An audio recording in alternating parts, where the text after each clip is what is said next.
Shalom, selamat pagi Bapak Ibu Saudara yang diberkati oleh Tuhan. Puji Tuhan, pagi hari ini kita ada di hari yang baru. Mari datang kepada Tuhan, kita akan beraktivitas. Namun sebelumnya kita mendengar firman Tuhan yang akan menuntun langkah-langkah kita, yang akan memberi kekuatan kepada kita. Puji Tuhan, mari sama-sama datang kepada Tuhan di dalam doa. Bapa di dalam sorga yang kami panggil di dalam nama Tuhan Yesus Kristus, mengucap syukur untuk hari yang baru. Kami percaya Tuhan menyediakan berkat-berkat yang baru buat kami. Ada kekuatan, perlindungan, pemeliharaan, bahkan ada mujizat yang Tuhan sediakan bagi orang-orang yang percaya kepadamu. Terima kasih Tuhan, sampaikanlah isi hatimu. Kami rindu mendengar firman-Mu. Di dalam nama Tuhan Yesus Kristus, kami sudah berdoa dan mengucap syukur. Haleluya. Amin. Puji Tuhan, Bapak Ibu Saudara sekalian, kita akan belajar firman Tuhan pada saat pagi hari ini, menjadi pribadi yang berkualitas. Puji Tuhan, menjadi pribadi yang berkualitas menurut ukuran dunia itu identik dengan memiliki keuangan yang banyak, ya, harta yang berlimpah, memiliki kedudukan yang tinggi, sukses dalam pekerjaan, sukses dalam karirnya, sukses dalam studi. Namun kalau kita melihat ini akan berbeda. Bagaimana cara pandang Allah, bagaimana cara pandang Alkitab untuk menilai bagaimana seseorang menjadi pribadi yang berkualitas. Pagi hari ini kita akan sama-sama melihat di dalam Efesus pasal yang keempat, ayat 13 sampai ayat yang ke-15. Saya akan baca buat kita semua. Sampai kita semua telah mencapai kesatuan iman dan pengetahuan yang benar tentang anak Allah, kedewasaan penuh dan tingkat pertumbuhan yang sesuai dengan kepenuhan Kristus, sehingga kita bukan lagi anak-anak yang diombang-ambingkan oleh rupa-rupa angin pengajaran, oleh permainan palsu manusia dalam kelicikan mereka yang menyesatkan. Ayat 15. Tetapi dengan teguh berpegang pada kebenaran di dalam kasih kita, bertumbuh di dalam segala hal ke arah Dia, Kristus, yang adalah kepala. Puji Tuhan, Bapak Ibu Saudara sekalian, kita melihat bahwa cara pandang Alkitab menjadi pribadi yang berkualitas dari ayat yang telah kita baca.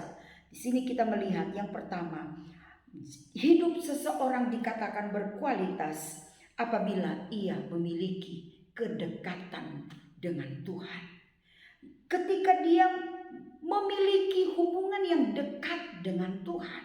Nah, Bapak Ibu Saudara sekalian, biarlah hal ini pun menjadi kerinduan dari kita semua, agar kalau kita menjadi pribadi-pribadi yang berkualitas, bangun ya kehidupan kita pribadi yang dekat dengan Tuhan, selalu terhubung dengan Tuhan, selalu kontak dengan Tuhan, pribadi yang selalu mengejar Tuhan dalam kehidupannya. Sebelum kita melakukan aktivitas kita datang terlebih dahulu kepada Tuhan. Mengapa? Karena kita merasa kita tidak mampu tanpa Tuhan. Kita cari Tuhan, realita Tuhan, kita kejar Tuhan dalam hidup ini. Kita mengejar, berusaha, kita bekerja dan lain sebagainya. Tetapi kalau kita rindu untuk kita semakin meningkat dalam kerohanian kita, menjadi pribadi yang berkualitas, mari sama-sama kita mau mengejar Tuhan dalam hidup ini. Semakin dekat dengan Tuhan. Ketika kita melakukan hal ini, saudara dan saya akan menjadi pribadi-pribadi yang diperhitungkan oleh Tuhan. Bapak Ibu Saudara sekalian, contohnya kita melihat Daniel. Di dalam Daniel pasal yang ke-6 ayat yang ke-11, bagaimana kita melihat di sana Daniel dia begitu dekat dengan Tuhan. Dalam keadaan yang terdesak sekalipun, dalam keadaan yang tertekan sekalipun, dia tetap melakukan aktivitasnya untuk selalu dekat dengan Tuhan.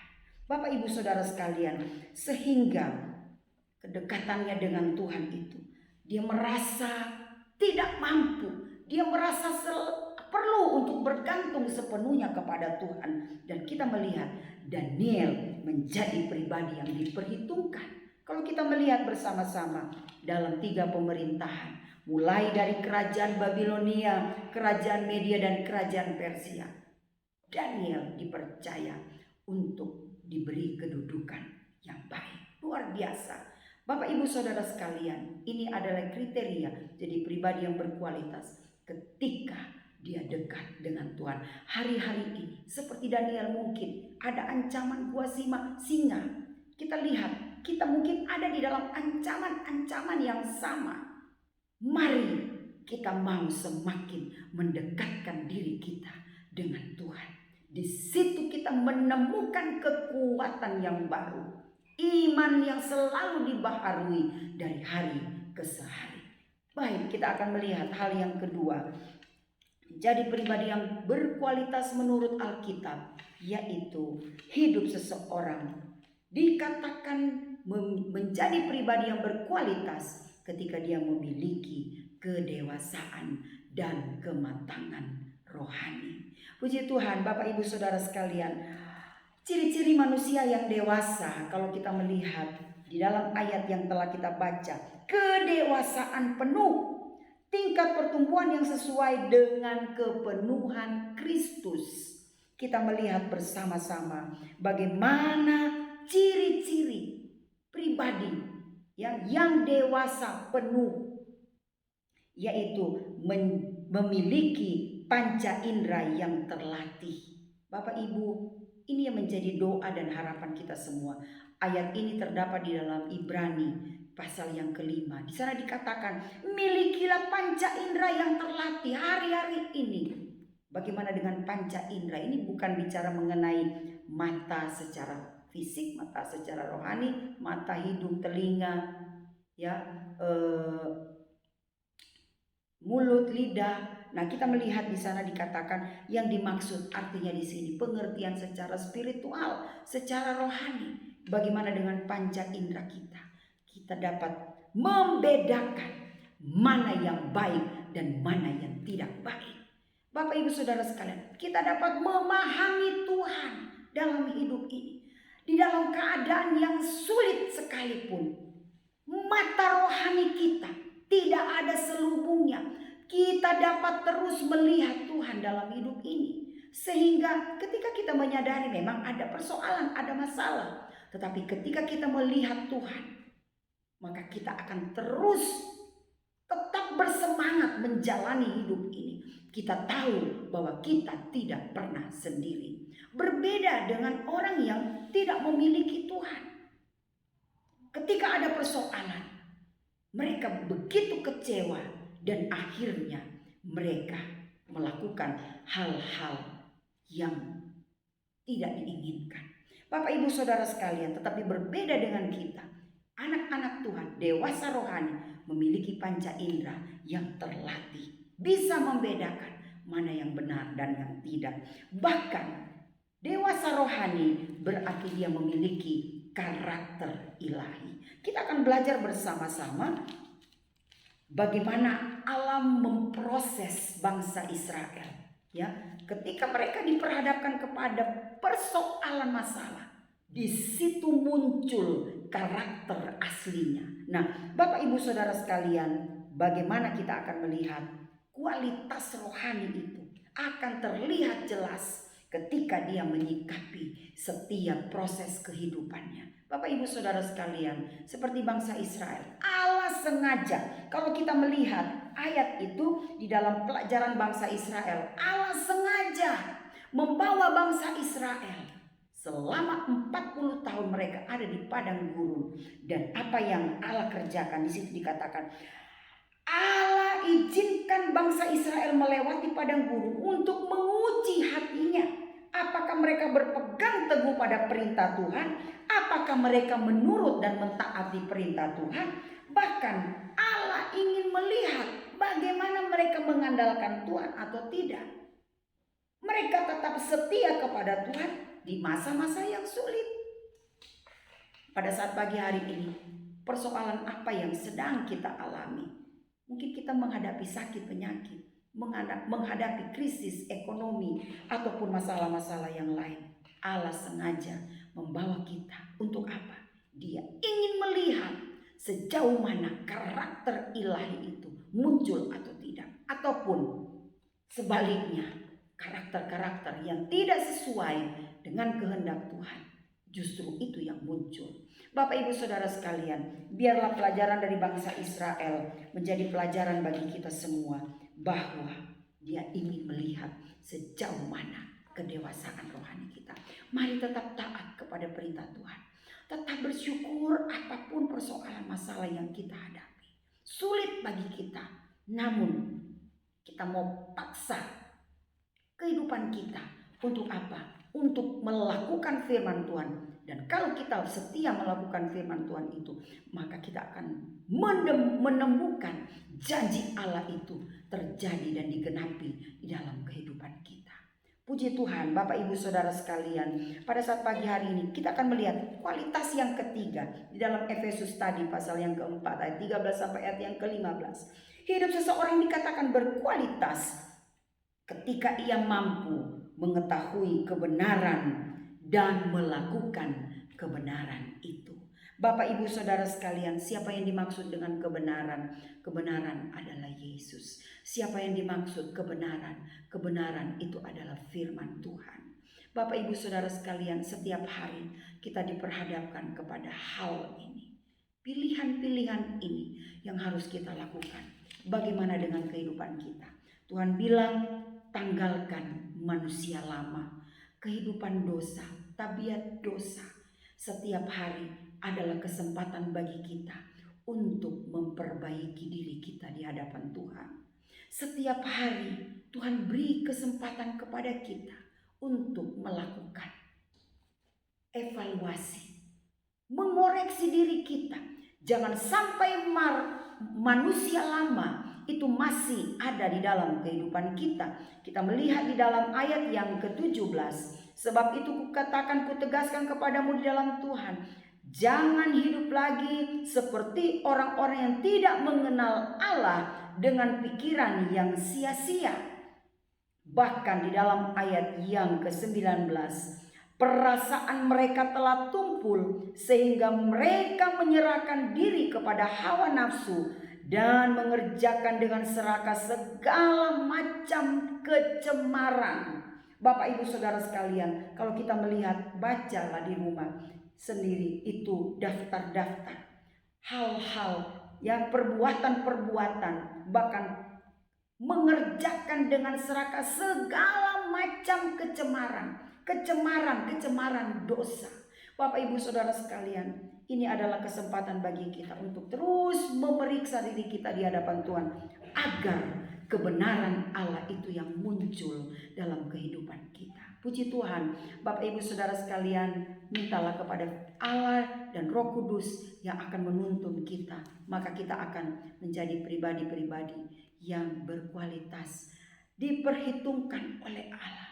Rohani kita semakin bertumbuh dari hari ke hari. Bapak ibu saudara sekalian, mari datang kepada Tuhan. Jalani hari ini bersama dengan Tuhan. Mintalah firman Allah terus mengoreksi diri kita. Mintalah Roh Kudus yang akan menuntun jalan-jalan kita. Puji Tuhan, mari sama-sama kita datang kepada Tuhan. Bapa di dalam sorga, kami mengucap syukur untuk kebenaran firman Tuhan yang sudah kami dengar. Kami rindu setiap hari kami semakin bertumbuh menjadi pribadi-pribadi yang menyenangkan hati Tuhan. Menjadi pribadi-pribadi yang berkualitas, bukan hanya menurut ukuran dunia. Tuhan, biarlah kami terus mengejar perkenanan Tuhan dalam hidup ini. Mari terus sempurnakan kami Tuhan, agar janji-janji Allah itu digenapi di dalam kehidupan kami. Terima kasih Tuhan, kami mengejar Tuhan dalam hidup ini. Kami semakin dekat di masa-masa yang sukar ini. Kami semakin dekat bergantung sepenuh kepada Tuhan. Kami semakin dewasa di dalam Engkau, dapat melihat, dapat membedakan apa yang harus kami kerjakan dan yang tidak. Kami memiliki karakter-karakter ilahi. Kami semakin mengandalkan Tuhan. Kami semakin merendahkan diri kami di hadapan Engkau. Merasa kami tidak mampu dengan kekuatan kami. Tuhan, kami mau terus juga hidup di dalam kebenaran firman-Mu yang akan menuntun setiap kami, Tuhan. Terima kasih Tuhan. Berkatilah umat-umat Tuhan. Kami semua yang sudah mendengar firman Tuhan ini, biarlah firman-Mu itu hidup di dalam kehidupan kami. Terima kasih Bapa, terima kasih. Kami berdoa pagi hari ini untuk seluruh jemaat yang ada di GPDI Hebron. Berkatilah jemaat yang ada. Berikan kesehatan yang bagi mereka yang sakit. Berikan kelimpahan, kecukupan untuk mereka yang kekurangan. Berikan kekuatan baru buat mereka yang lemah. Kami berdoa berikan kemenangan bagi mereka yang ada di dalam pergumulan dan persoalan. Terima kasih Tuhan, kami percaya Tuhan selalu ada buat kami. Berkatilah gembala, berkatilah seluruh hamba-hamba Tuhan, berkatilah aktivis semua jemaat yang melayani Engkau. Kami berdoa, kami semakin Tuhan setia di dalam melayani Engkau. Terima kasih Tuhan, dan kami berdoa Tuhan, berdoa buat bangsa dan negara kami. Berkati Indonesia, berkati Jawa Timur, berkati Kota Malang. Beri hikmat kepada pemerintah yang ada untuk menjalankan pemerintahan yang ada. Terima kasih Bapak, terima kasih. Kami percaya Tuhan akan menolong. Sejahtera atas Indonesia, sejahtera atas kami umat-umat-Mu, orang-orang percaya. Penginjilan yang ada di negara kami, di tanah air kami ini, berkati Tuhan. Biarlah Injil-Mu boleh disebarluaskan. Baik penginjilan-penginjilan melalui media sosial, penginjilan-penginjilan secara pribadi, bahkan penginjilan-penginjilan di gedung-gedung, di tempat-tempat terbuka, bahkan melalui televisi, media-media yang ada. Pakai Tuhan menjadi sarana yang baik sehingga Injil-Mu boleh disebarluaskan. Doa kami, Indonesia penuh dengan kemuliaan-Mu. Kami berdoa Tuhan, berkatilah hari ini kami akan beraktivitas. Kami percaya hari ini menjadi hari yang diberkati Tuhan, sebab Tuhan ada buat kami. Terima kasih Tuhan, menjaga keluar masuk kami. Kami percaya kami aman bersama dengan Tuhan. Mengucap syukur kami sudah berdoa, alaskan doa kami di dalam nama Tuhan Yesus Kristus. Haleluya, amin. Selamat beraktivitas, Tuhan Yesus memberkati.